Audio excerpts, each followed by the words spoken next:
Hey, what's up? Wanted to give a quick update on the Benchmade Balisong knife that I've had for over 15 years. If you didn't know, you can take your Benchmade knives and send it back to Benchmade.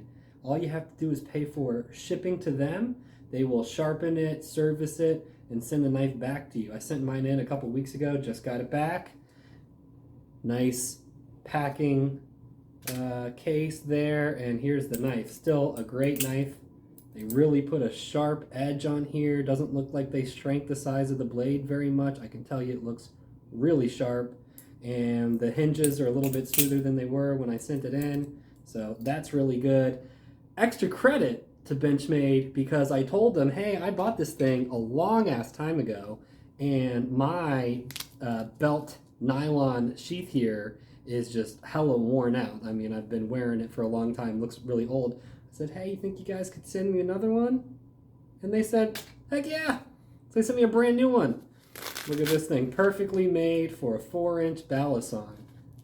Also known as a butterfly knife for you folks out there. Boom, perfect, goes right on your hip, easy access. Thanks, Benchmade.